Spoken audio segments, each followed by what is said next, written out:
Ladies and gentleman, Renukaswamy ಕೊಲೆ case trial ನಡೀತಾ ಇದ್ದು, ಇದರ ನಡುವೆಯೇ A1 ಆರೋಪಿ ಪವಿತ್ರ ಗೌಡಗೆ ಮನೆ ಊಟ ಸವಿಯುವಂತಹ ಭಾಗ್ಯ ಸಿಕ್ಕಿದೆ.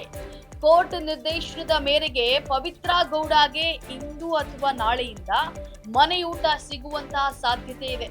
ಪವಿತ್ರ ಜೊತೆಗೆ ಲಕ್ಷ್ಮಣ್ ಹಾಗೂ ನಾಗರಾಜ್ಗೂ ಕೂಡ ಮನೆಯೂಟ ಲಭಿಸುತ್ತೆ. ಆದರೆ ದರ್ಶನ್ಗೆ ಯಾಕೆ ಮನೆಯೂಟದ ಭಾಗ್ಯ ಇಲ್ಲ ಅನ್ನುವಂತಹ ಪ್ರಶ್ನೆ ಇಲ್ಲಿ ಎದ್ದಿರುವಂತದ್ದು.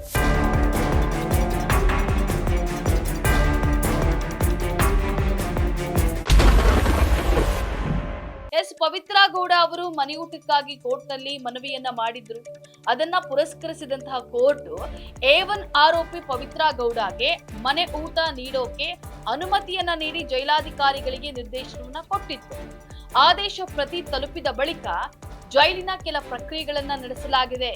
ಅಂದ್ರೆ ಯಾರು ಮನೆ ಊಟವನ್ನ ತರ್ತಾರೆ, ಯಾವಾಗ ತರ್ತಾರೆ, ಅವರಿಗೆ ಆರೋಪಿಗೂ ಏನ್ ಸಂಬಂಧ ಸೇರಿದಂತೆ ಕೆಲ ಮಾಹಿತಿ ಜೊತೆಗೆ ದಾಖಲೆಗಳ ಪರಿಶೀಲನೆ ಕೂಡ ನಡೆದಿದೆ. ಈಗಾಗಲೇ 4 ಮನೆಯೂಟ ತರೋದಾಗಿ ವಕೀಲರು ಜೈಲಧಿಕಾರಿಗಳಿಗೆ ದಾಖಲೆಯನ್ನ ನೀಡಿದ್ದಾರೆ.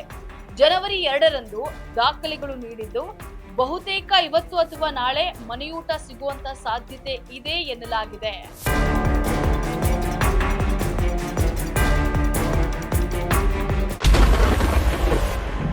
ಇನ್ನು ರೇಣುಕಾಸ್ವಾಮಿ ಪ್ರಕರಣದ ಟ್ರಯಲ್ ಶುರುವಾಗಿರುವಂತಹ ಬೆನ್ನಲ್ಲೇ ಪವಿತ್ರ ಗೌಡಗೆ ಗಡಗಡ ಶುರುವಾಗಿದೆ.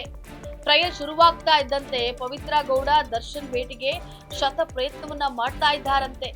ಡಿಜಿಪಿ ಅಲೋಕ್ ಕುಮಾರ್ ಅವರು ಜೈಲಿಗೆ ಭೇಟಿಯನ್ನು ಕೊಟ್ಟಾಗ ಪವಿತ್ರ ಗೌಡ ಅವರ ಜೊತೆ ಮಾತನಾಡಿ ದರ್ಶನ್ ಭೇಟಿಗೆ ಅವಕಾಶವನ್ನ ಕೇಳಿದ್ರು ಎನ್ನಲಾಗಿದೆ.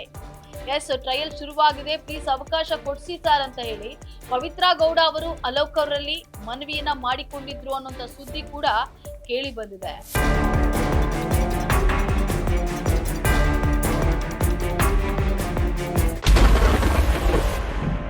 ಈ ಬಗ್ಗೆ ಕಾನೂನಿನಲ್ಲಿ ಅವಕಾಶ ಇದೆಯೋ